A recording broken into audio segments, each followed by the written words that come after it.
Ready? Rocking fine. Congratulations on the victory. First of all, how's the hand? I see a big bucket of ice right now. Oh, it's good. It hurts. It broke. She threw that first high kick, and I went to go block, and my fingers were open, and it threw them all backwards the wrong way. So that was blocking in the first round? Yeah. So when that does happen, do you have to adjust and do you have to change any of the game plan approach, or do you just bite down and fight through until it numbed up?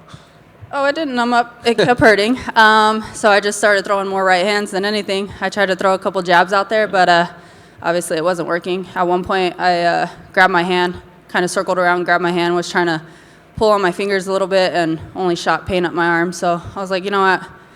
All I got to do is bite down on this mouth guard and get going. Well, online during the fight, it seems a lot of people on Twitter were surprised at Aspen Ladd's maybe approach or game plan or lack of things that they've seen her do in previous fights. Did anything she do in there surprise you, or lack of what she did surprise you? Honestly, I thought she was going to come out. I thought she was probably going to try takedowns a lot more. But, that's the exact fight I expected from her. And for me, it was just kind of one of those things to where stepped up, took the fight. I had a game plan, and, stuff like this happened. You got to kind of adapt. And my only thing was to kind of ignore this and focus on what she was doing. I told myself at one point in the fight, I was like, hey, I don't got to make this a dogfight. I just got to do exactly what I got to do to get my hand raised. And then she seemed surprised that you had gotten your hand raised at the end. Maybe she was disappointed, or maybe her coaches had told her. Were you surprised at her reaction? Yeah, actually, I went up and hugged her at the end, told her good job, and thanks for the fight. And she was all like, I'll see you again. This was a close fight. And I was just like, okay. And I know, listening to her corners and stuff, obviously the goal is to listen to my corners, but I was listening to hers, and throughout the entire fight, they were screaming at her, and they're like, we need more. She's breaking. She's tired. And I was just like, what is going on here? But, I was just kind of focused on what I was doing and listening to the comedy show. And I believe you called out Sarah McMahon. Was that the name we heard after? Yeah, I respect Sarah a ton as a person and as an athlete. As far as climbing in these rankings and stuff, it honestly makes sense. You pull up the amount of wins, and it was Amanda leading, and then it was me, and then it was Sarah. And Amanda and Juliana are fighting for a world title. The other girls ranked above are lined up right now, and I feel like Sarah and I make sense. We were originally supposed to fight on Fight Island back in September of 2020. And I sustained an injury that pulled me from that fight. But, it's no disrespect to her. It just makes sense if you want to climb up here. Raquel, to your left. Congratulations once again. 4 wins in a row now. What do you attribute this run to? Because it seems like you're on the best run of your career right now. This is the best I feel that you've looked in your career. Do you agree with that? What do you attribute that to? Absolutely.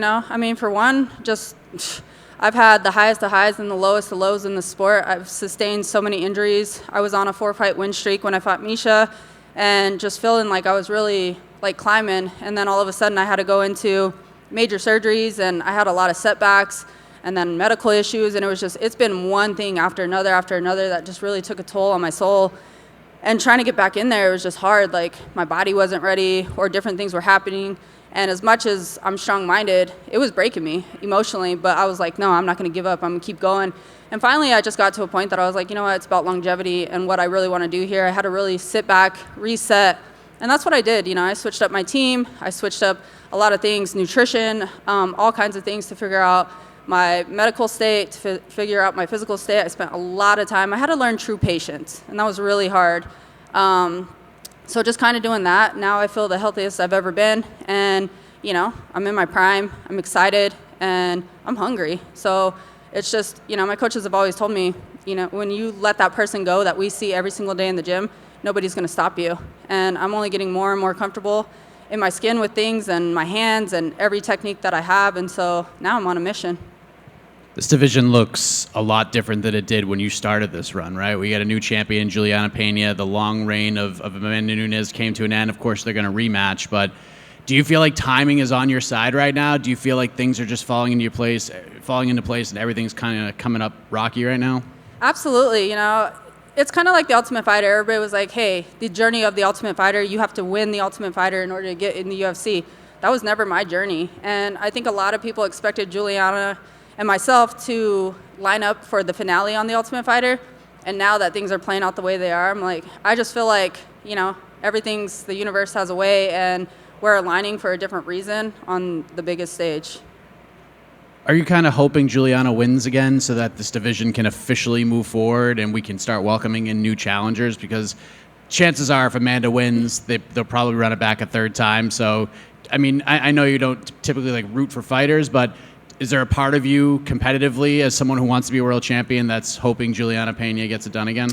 You know, so from the competitive aspect, yeah, just because obviously there is a holdup. So if Juliana wins, like you said, it moves forward. If Amanda wins, then hey, they got to do a third match, and that's frustrating, especially for us fighters who are trying to climb. Like, I want to climb, but that's going to put months there in between that. So do I hope that? Yeah. Do I necessarily want to see Juliana win again? Probably not. But at the end of the day, you know what? She did what she had to do. Congratulations to her. I'm focused on what I'm doing, and it is what it is. Like I said, I mean, one more fight and having that title contention, and you can't tell me my name's not back up there to have that talk. Can you say why that wouldn't make you happy? Like, just not competitively, but can you talk about why? You know, honestly, I mean, really, it's just, I think anybody who's ever done interviews with me, they know when you're locked in a house with somebody, feelings build there. And, you know, Juliana is just one of those people that, like, I honestly felt bad for her on The Ultimate Fighter. Everybody was making fun of her. They were kind of being bullies, and I was just like, that's not how I was raised. So I try to hang out with her and befriend her, and she just has her own personality, and people's personalities don't match sometimes, and that's okay. But she was somebody that struck a different kind of nerve with me, and for those 7 weeks that we were on the show, and it's just been one of those things to where, as a competitor, I want that fight, regardless if she's champion or not. Raquel, Sarah has mentioned that she would like to fight for the title. So if you guys do get matched up, do you see that as a title eliminator? Absolutely. Absolutely. And seeing Amanda Nunes take a loss, I mean, you had a pretty tough defeat against her. So was that, in a way, did that change anything to your career? Like, okay, like things could open up again for me? No, honestly, it stirred up the division, which I think gave a lot of excitement to all the other competitors in there. You know, a lot of people get kind of the same way with Ronda, and no disrespect to anybody. They freaking do exactly what they need to do, but it's almost like when you have one person who's constantly winning, people start marking them as these invincible people, and at the end of the day, they're just people, and they're doing what they need to do, but everybody's beatable. And so I feel like with Amanda losing, like, it was just that reminder to the division that she's a human being and she's beatable. For me, obviously, that was a rough time when her and I ended up fighting.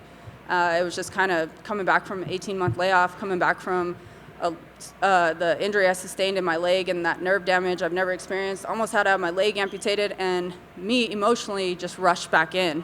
I was nowhere near ready for that. So as a competitor, like, I would love to, you know, redeem myself in that fight. You think she gets it done against Juliana and gets her belt back? You know, me and Amanda, we met because of the sport, and I've always been a fan of hers. My family's always rooted for her, and so, you know, when it comes to a rematch, I'm rooting for her. Thank you. Good.